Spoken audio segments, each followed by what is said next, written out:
knows how you come across somebody once in a while you shouldn't have messed with. That's me. I am not an African American. You're an Oreo cookie, white in the inside and black on the outside. I don't have an afro, I have an Amerifro. Talking that idiotic stuff you talk about, I would slap you. Go ahead, make my day. Black at the ace of spades, but 100% American. Heard around the world by everybody and their mama. The Jesse Lee Peterson Radio Show. Welcome to the third hour of the Jesse Lee Peterson Radio Show. I am Jesse Lee Peterson. Thank you so much for being with me. Uniting the races with truth instead of dividing them with lies. We also rebuilding the family by rebuilding the man. If you don't rebuild the family, don't rebuild the men, goodbye, America. It is over. We've been doing it now for 22 years as of last Sunday by way of my nonprofit organization, Bond, the Brotherhood Organization of a New Destiny. We're doing it without one dime from the government. If there is one book that I would recommend for you so far this year, it would be Coming Apart, The State of White America, 1960 to 2010. I have with me the author of this book. I highly recommend that everybody and their mama get a copy of Dr. Charles Murray's book, all right? He is the W.H. Brady Scholar at the American Enterprise Institute. He's also a political scientist and the author of the brand new New York Times best-selling book, Coming Apart, The State of a White America, 1960-2010. He's also known for his 1994 New York Times bestseller, The Bell Curve. Charles, welcome to the show, sir. Thanks for coming on. Jesse, thanks for having me on. Very, very good book. Thank you for writing it. Thank you. Is there like a primary point you want to make in this book? Yeah, there are a couple. First, that subtitle, State of White America, there's a real good reason why I did it. Because when you talk about things like family breakdown or problems in the labor force, when you give those numbers for the national averages, people say, well, but what we're really talking about is a problem in the black community or a problem in the Latino community or something. So all my numbers are about non-Latino whites, and I can say to my readers, forget all that stuff. We're talking about non-Latino whites, and the problem exists there. It's a national problem. It's not just a racial or ethnic problem. Right. And the thesis is real simple. We have seen the development of classes over the last 25 years that are unlike anything in American history. And I'm not talking about economic inequality. I'm talking about a kind of cultural inequality where the white working class has fallen away from some of the norms and values that are essential for this country to work. Yes. And what caused that falling away from those values? Well, you just raised an issue that we could argue about all day long. I wrote a book called Losing Ground, which makes the case that the 1960s have a lot to answer for, that we made a lot of changes in the rules of the game that affected poor young people, low-income young people very heavily, and they changed the incentives. It made it easier to have a baby without having a man to take care of it. Yep. Made it easier to commit crimes and not get punished for them. Made it easier not to be in the labor force and still be able to get along. All of those things. But we also had a bunch of other things going on, too, in the culture and in the movies and TV and the rest of that. So, Jesse, at this point, I'm saying, we are where we are. And what I want people to recognize is the nature of the problem. And I want people on the left to look at the problem and on the right. And we know we disagree on causes, but let's see if we can agree on the nature of the problem. I grew up on a plantation down in Alabama during the Jim Crow era, and I remember when Black Americans were not allowed to live in certain areas, to go to certain places. But the one thing that was in place for the most part was the family. Yep. Our parents were married. It was an embarrassment to have children out of wedlock. My grandparents were around. And because of that family and that moral standard of living, treating people the way you would like to be treated, working for yourself, not relying on the government, Black Americans were doing better back then than they are today when they have the freedom to do whatever they want. And I saw that change happen during the so-called civil rights movement when Lyndon B. Johnson, and supported by the civil rights movement, came in and said to black people, we're going to take care of you, but you can't have a father in the home. And they decided, okay, we're going to do that. And the family fell apart. And now you have 40% of a 13% population relying on the government, and things are getting worse. And I tell people all the time, it's due to the lack of values. It has nothing to do with the color.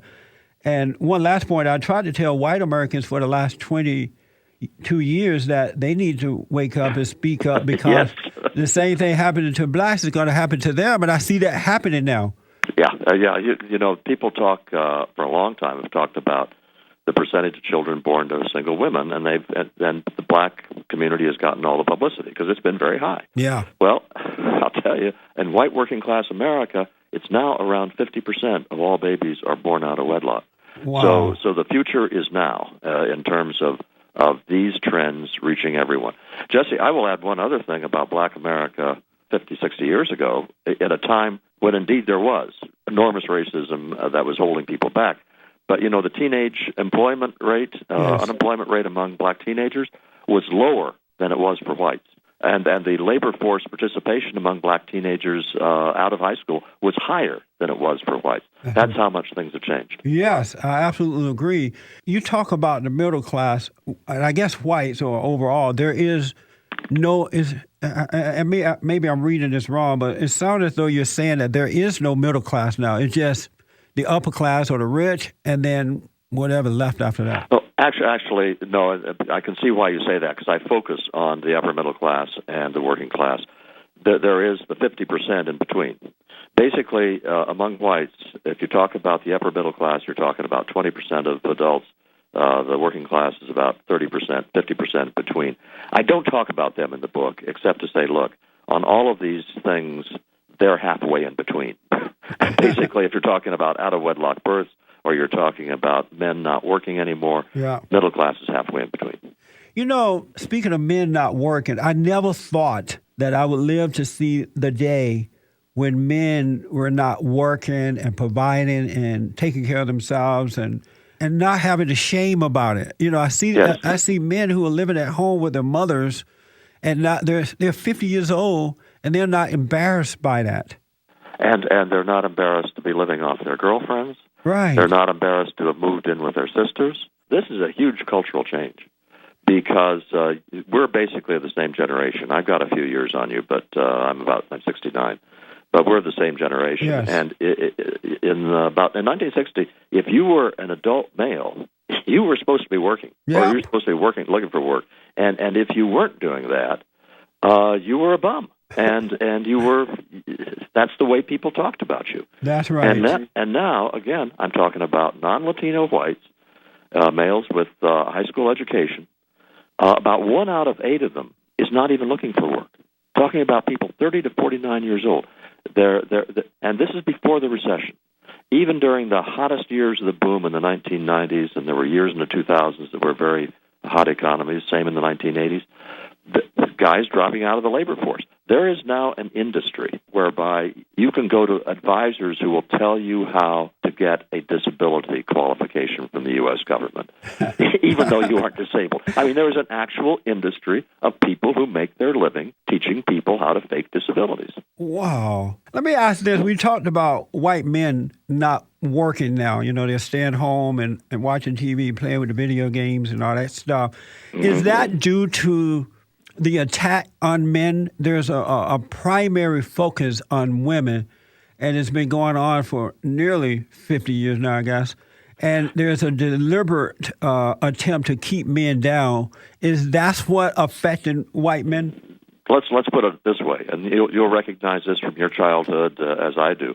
If you used to be a man and had a blue-collar job, but you were supporting your wife and your children, you had status in your neighborhood, in your community. You were one of the good guys. Yep. And if you didn't do that, people looked down on you. That's gone. On the contrary, if you were in a low-income community now, and this has been talked about in terms of black communities, and I'm saying it's the same thing in white communities. Yeah. If you are working a low-income job now and working for a low wage, you are made fun of in sometimes. I mean, there are people who will say you're a chump. You're working for chump change. And why are you doing that? And it's beneath your dignity to do that. That's simply a fact of life. That's changed. I think the feminist movement had something to do with that. It's also the case that women don't need men in the poor communities the same way they did before. I mean, if you were a woman with a child in a low-income community, you really needed a man, or else your child and you were in bad shape. That's right. Well, that's just you can like it or not. You can say the welfare is good or bad, but you've got to admit that a woman doesn't need a man in a low-income community the way she used to. And I tell people this all the time. It's not based on color. It's a lack of moral values. There's a lot of talk now about the poor. You know, Obama started this warfare, this so-called class warfare, and now everybody's talking about helping the poor. But I don't see people, and I travel around the country, I see people poor due to the lack of moral character and not the lack of material or physical things. Am I seeing that in the wrong way? I agree with you. And one of the things that I try to argue, because the audience, you know, for this book are a lot of people who are doing pretty well. And by that I mean they're getting married, they're staying married, they're raising their kids, they're working hard. But what they won't do is preach what they practice. You know, they won't say, my way of doing things, these staying married, taking care of my kids, working hard, is better than not being married and not taking care of your kids and not working.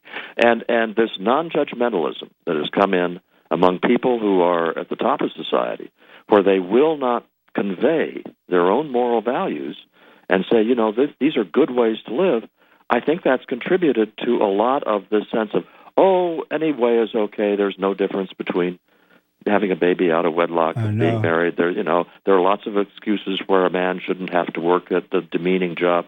Yeah, that's got to end. And that's not a matter of government programs. That's a matter of individual Americans starting to talk differently about these moral issues. I'm glad to hear and hear you discuss what's happening in the white society or white world, because there isn't a lot of focus on that per se. And I work with all people, but my primary focus has been on the lack of morality within the black community, but yet warning white Americans what will happen to them. Do you see this changing as far as morality is concerned, people getting married? Do you see the families coming back together, or is it done? I don't know, Jesse. But since we're getting close to the end, may I say there's one positive note? Okay. And that is that in terms of race, I just find that that's been a big improvement. That people, blacks and whites, seems, in my own experience, in my own life, interact much more naturally, much more just, literally ignoring race in a way that they didn't 10, 20 years ago. When everybody was bending over backwards to be polite and nice and everything was very strained. I think racially, this country has made enormous strides. We know for a fact that a lot of residential segregation is getting less. Right. It's still there, but it's getting less. Right. And now we can focus on problems that are American problems, not racial problems. So what we've been talking about today, as I've been talking about the white working class, and you've been talking about problems in the black community, they're basically all the same problem. Yeah, it's the same thing. I see that white Americans have made just a great attempt to end this situation of racism. They've responded to black Americans. They've pretty much done what they have asked, black folks have asked them to do. They gave them, unfortunately, a black president, but the wrong one. But the one thing, Dr. Murray, that has not been dealt with is black racism. And, you hear people like Samuel L. Jackson and others saying that they voted for Obama simply because he was black, just as the white people would have done, according to them. I don't believe that, but that's what they say. And when President Bush was in office, 30% of black Americans thought that America was a racist society. And today, over 50% believe that. And that is because, not all, but most black people are secretly racist in their hearts. And they want to examine that because they've been told that it can't be racist. So I think that's still an issue in our country. This has been the Jesse Lee Peterson Radio Show, produced by Bond Action. To access the full version of this show, visit us on the web at bondaction.org.